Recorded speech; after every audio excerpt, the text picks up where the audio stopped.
In 1907, Roy Van Vleck wrote home to his childhood sweetheart in Michigan.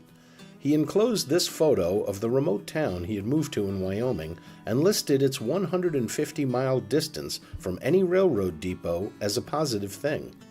Genevieve Lawton must have been in love because she married Roy in 1911 and moved to Jackson, where he had built them a house and established the first mercantile. Gertrude Genevieve Lawton was born in December 1879 in Lawton, Michigan. Clarence Roy Van Vleck was born in the same year, in September, a town over. Details of their life before Jackson are scarce, but it's clear they shared a pioneer spirit. Roy Van Vleck arrived in Jackson in 1906 with his brother Frank. They only intended to stay the winter, but found the sparse town an open business opportunity. They rented space in the clubhouse built in 1896, the first building to anchor the town site. When the business was large enough, they moved next door into their own building.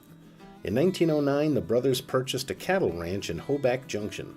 When Genevieve arrived in 1911, the population in Jackson hovered around 270 residents. She was met with a haphazard cluster of buildings, a lot of dirt, and roads that crisscrossed through the area. In 1913, Roy and Frank flipped a coin. Roy got the mercantile, and Frank got the ranch. Without this coin toss, the town of Jackson might look very different today.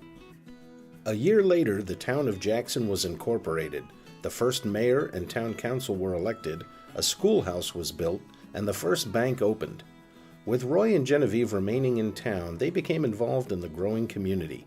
Genevieve joined the Pure Food Club, and Roy went on to hold several positions, including land commissioner, undertaker, multiple community boards, and helped run the early rodeo. In 1920, his wife Genevieve would make history with other prominent women in the community.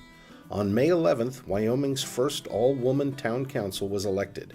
Genevieve Van Vleck served as a councilwoman for 3 years. The nation's first all-woman civic government was in Oskaloosa, Kansas in 1888. The women quickly got to work, securing more than $2,000 in overdue fines and taxes. They set aside land for the future town square and organized a formal road system. Their petticoat rule was so popular, they were all re-elected for a second term. Their success caught the attention of the national press, who credit the women with putting Jackson on the map. The Van Vleck cabin still stands today in its original location, just off the town square.